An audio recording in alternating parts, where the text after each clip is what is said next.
Hello, friends and family. I thought we were done, but this morning I got something that said, "Dear Jennifer and Bill, it makes us so happy." We'll read the rest of that in a minute. It's day 103, cycle 5, day 18. I'm Jen. Today and every day, we talk about my quest to crush aggressive diffuse large B-cell lymphoma, DLBCL stage 4. And we're using the R-EPOCH immunotherapy chemotherapy to crush non-Hodgkin's lymphoma. Thank you so much for joining me today on the journey. Let's get into it. All right. So happy and grateful that you keep in touch with both of us. I would love to share this unknown quote with both of you. So this time the quote didn't come from me. Without the organ donor, there is no story, no hope, no transplant. But when there is an organ donor, life springs from death, sorrow turns to hope, and a terrible loss becomes a gift. The gift that has been given to Bill says so much about the great compassion and generosity from a beautiful young man, Alex, taken way too soon. I hope it sends an inspiring message to others about the importance of organ donation. And then she goes on to say, I'm going to paraphrase a little bit, Alex saved 5 lives, and that is what gives us peace. We are very proud of our son at such a young age wanting to be an organ donor. It is a selfless act of kindness for sure. Because of our son Alex, all of his friends and family have become organ donors, which is a beautiful thing. So Alex's legacy lives on in 5, you heard 5 people. In addition, and I'm sorry, I don't know if I said, but the letter is from Alex's mom. So he lives on in at least 5 people that we know about. And he's inspired his friends and family to be organ donors as well. And hopefully that this story that I've shared with you over the last several days have inspired some of you to seriously consider it. So my daily thought, which is the same thought I've been giving you for several days now, is to please consider being an organ donor. It really makes a difference in somebody's life, in many people's lives. And as that beautiful quote said, life springs from death and sorrow turns to hope. From a terrible loss becomes a gift. It's just beautiful. And it's so true. And it nearly what I said to you guys over the last several days. So this was very beautiful and touched me. Okay, so I had intended to talk about this letter as my angel delivery today, but I started with that. So let me move on a little bit, and the same slot. So something I did not tell you guys about over the last several days is actual surgery day. So Bill went into surgery at 5 a.m. and I can't remember the time. I'd have to look it up. But he got out of the heart surgery. It was 1 o'clock or 3 p.m. somewhere in the early afternoon. Many hours he was in surgery. And then he was in recovery for a short period. I'm going to say it was 2 hours maybe. And then he went back down to a several-hour surgery for the kidney. So essentially he had somewhere in the 12 to 15 hours of surgery with a little bit of break in between. And that was a very long day for his family, as you might imagine, and friends. You know, I was posting on the blogs. So a couple hours in after he went into surgery, now I don't know if I mentioned this in any of the storytelling, but on Tuesday night when we went up to the hospital, we were able to stay. There's a room that they keep for families of transplant patients, and we were able to stay in it. And that night, I actually climbed into Bill's hospital bed and slept the night in his arms, which I hadn't been able to do in 6 weeks because he'd been in the hospital. But I was like, and nobody kicked me out. But I was like, we didn't know, right? So I took that opportunity. So I was kind of tired. I didn't sleep most of the night. So once he went into surgery, of course, you're all hyped up and everything else, but we were kind of resting on and off. And my mother-in-law hands me this envelope and says, Bill asked me to give you this after he was in surgery. And then I got this multi-page letter, which starts, "My love, I have adored you all of these years and hope to for many more." And goes on. Beautiful words, to live by and live with. Amazing gift. Amazing. Still, even though he's here today, still an amazing, it was a love letter, right? And beyond. So that got me to thinking, and I think shortly thereafter I came home in 2018 and I wrote letters on my computer to all my loved ones. And Bill and I were talking about this recently, and I said, well, first of all, I didn't tell anybody they were on the computer, so I don't even remember which computer I had at that time, and if that computer's still working.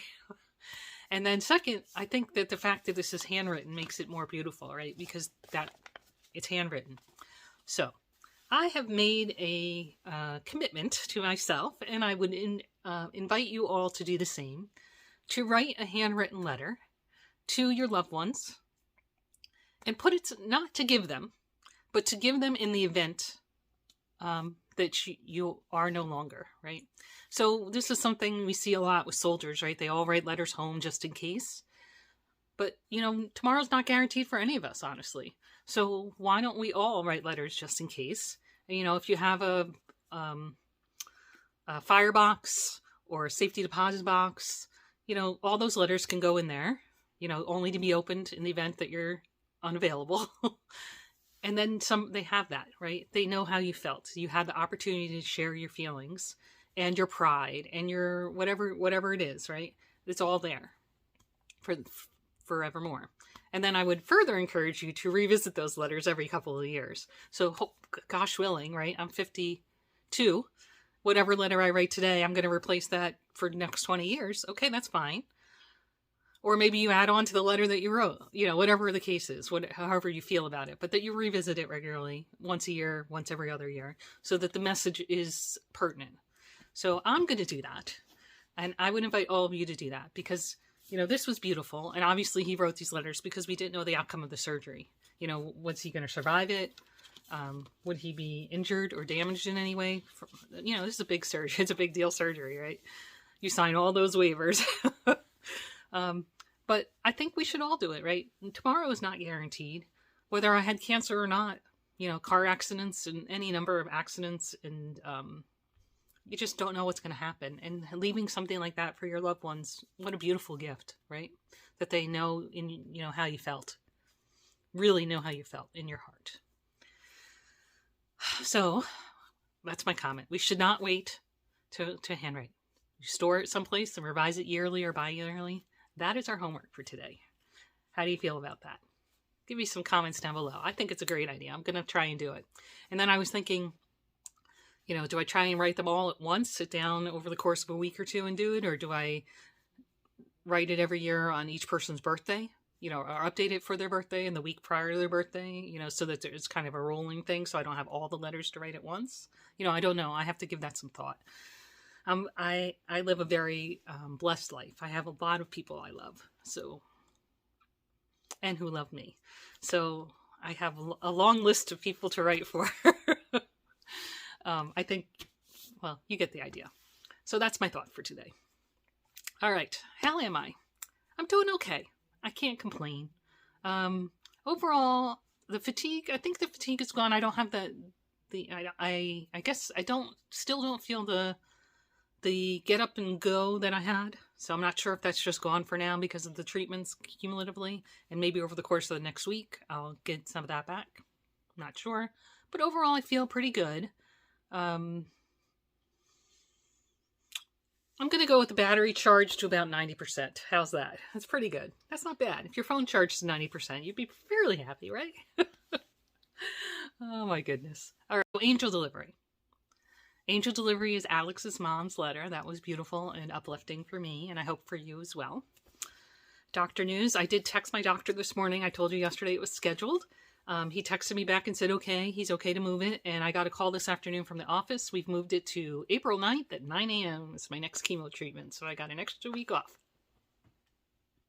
Woohoo! All right, let's get into the to-do list. So what did I do today? Today I worked, I hydrated, I did the dressing change, we rescheduled chemo, and I ordered dialysis supplies. So I got everything done that was on my to-do must list from yesterday. All right, to-do must list. Work, hydrate, and I'd like to respond to this donor email, to the donor parent email. And I think I will include a link to the videos from today and yesterday minimally, so she could see our thank you from yesterday and see the discussion we had today revolved around her letter. And then my would love to do would be crochet and clean. Not sure I'm going to get there. I do find these days when I'm working, I don't have as much stamina to do any of the extras. So we'll see how that goes. I think I'm going to try to force myself tomorrow to clean, because I don't have robotics, although robotics is a sitting activity, but maybe I could just try and work in, several 5-minute stints of cleaning, and maybe that'll make a little bit of a dent in the wreck that is my home. Oh my goodness. All right.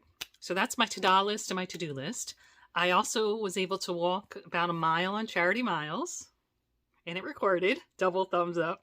All right. So our Charity Miles team, we walked collectively 1,170 miles, moved 1,170 miles. There's still 18 folks on our team, and this is our team information if you'd like to join us. And also we have the link down below in the description box if you'd like to join us. I am donating to the Leukemia and Lymphoma Society for obvious reasons, but if you'd like to donate to one of the other charities, you're still welcome to join our team. Thank you so much. Great job, and I'm so happy everybody's moving. It's really exciting to me to see everyone's movement. Makes me feel good that you guys are doing something good for your body. All right, so that's to do. All right, so if you're just here for story time, thank you so much for joining us today, and we will see you tomorrow. And now we are on to daily symptoms and statistics. Lightning round, I hope. Nausea is a no. Mouth pain is a no. Throat pain is a no. My weight, I think, is down a smidgen to X5.65. My fluid in yesterday was just 80 ounces at 2.37 liters, and my fluid out was 2 liters. So there was a little bit of a disparity there, but we'll see how that goes today. My sleep was excellent at 7 hours and 42 minutes. My movement was 6,200 steps. Not too bad. Not too shabby for somebody who laid in bed all day yesterday as a lazy, lazy, lazy girl. My vitals were fine. Neuropathy, I'm going to give it a bit, but it's almost gone. So maybe in the next couple days it'll be gone. Fingers crossed. I don't know if you guys saw the comments from a couple days ago. I don't think I addressed it, but one of the viewers put a comment down below that you can have neuropathy in your GI tract, and that's called gastroparesis, which I was familiar with gastroparesis, but I didn't know it was a form of neuropathy, so I learned something. Thank you. So far, I don't have that issue. Let's knock on some wood somewhere, somebody, on my behalf. I would not like to borrow that issue. I don't want any additional issues. Thank you very much. Okay, hair loss, I think, is status quo. Skin is status quo. Nose clots, no. Night sweats still a bit, which is worrisome. I talked to Nurse Lana about it a little bit. She had a hypothesis that it had to do with the prednisone. I'm not sure that's true because I've been off. What's today? Day 18, so it's almost 2 weeks. So I don't know if I'm buying that one. We'll see. Headache is a no. Fatigue is a no. Red skin is a no. And chemo brain is a no. And that is a wrap. No other additional symptoms for statistics. I don't think I've mentioned it recently, but the lip tingles went away after a few days. I haven't mentioned them since they haven't been affecting me. All right. So if you have any questions, if I haven't mentioned a symptom you're interested in, please let me know. I think that's all I have for you today. So thank you so much for joining us today. I love you. Remember, every day is a gift. Live it.